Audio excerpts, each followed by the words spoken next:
Alright, it's your boy Vigilante Styles here, man, and I'm mixing this beat here that I have. I guess you'd say it's a John Wick inspired beat.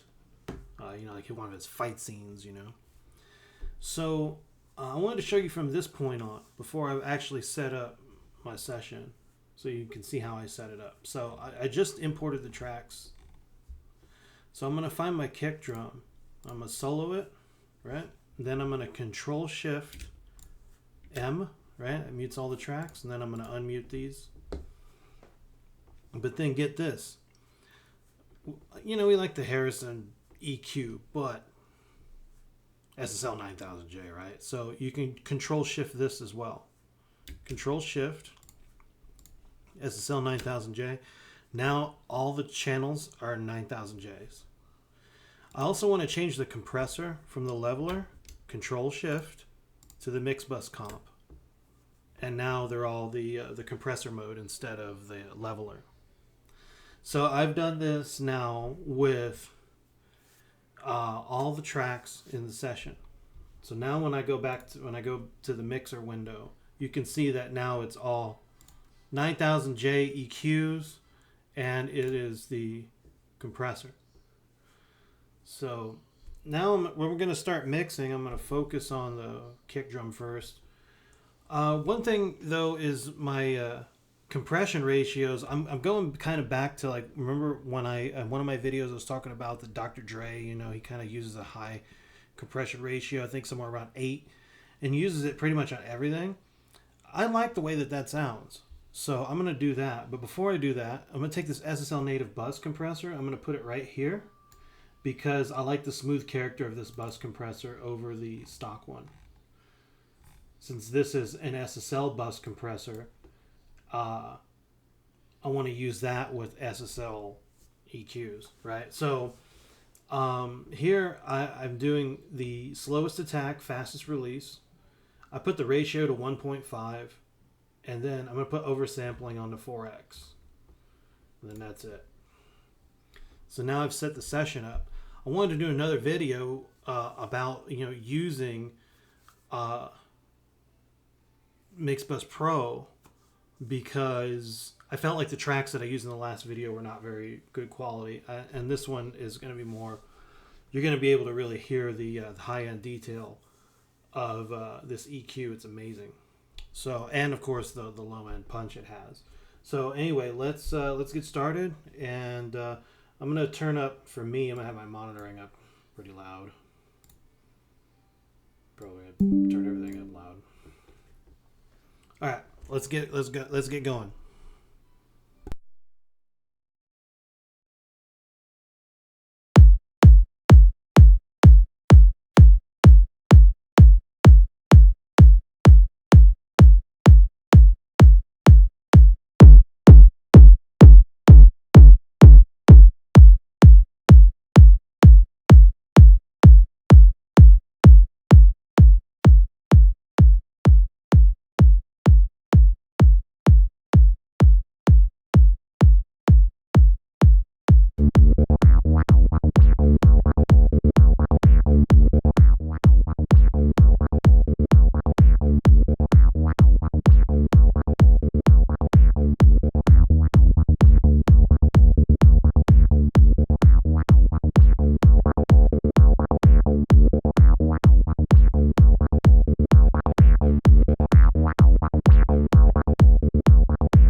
Sounds pretty good, huh?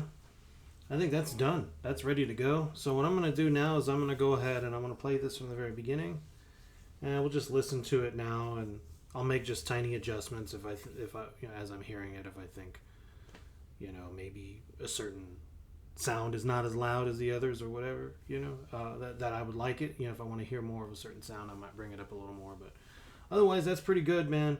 And once again, I'm not running anything through the mix buses right now, just because for this particular mix, I don't feel like I should be doing that.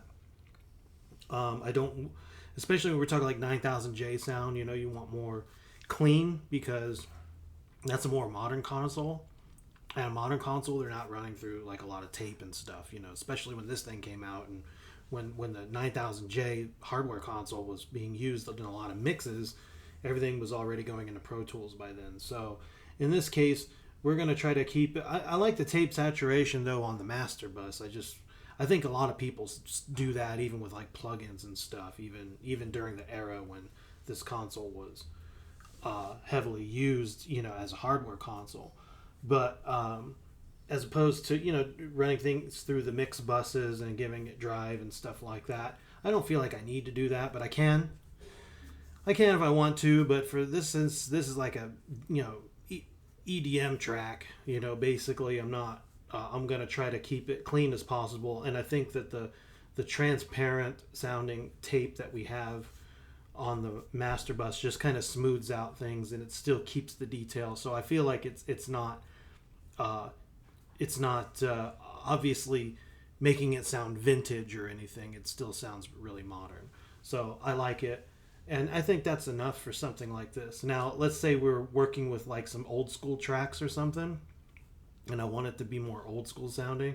I'll probably still use the 9000J EQ, but I'll probably switch to the E, and then I would then probably bus everything through the buses, drums here, bass, whatever, and just kind of separate everything through the buses and give them probably the tape saturation, probably the warmer tape saturation, and just to give it more of that classic vibe. But you can definitely get a wonderful classic vibe even out of a 9000J setup like we have here in Mixbus Pro. So let's go and listen to this track from the beginning, and let's do any fine tuning to this as we're playing it. So here we go.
Okay, I think that's done. So I'm gonna go ahead and I'm gonna print this mix, and I'm gonna go master it now. But oh, the nice thing here too, see on the monitor section right here, I have it turned up by 6 decibels just for myself. But double click that, and that goes back to normal. So that's just the monitor bus. Matter of fact, hopefully that didn't influence the video too much, did it? Well, I don't think it did, but maybe it did. I don't know. But anyway, I'm going to go ahead and print this mix, and then I'm going to be all done. All right, well, anyway, it's your boy Vigilante Styles. Like, subscribe, hit the notification bell. If you like my videos, check out my other videos. And until we meet again, I'm out. Peace.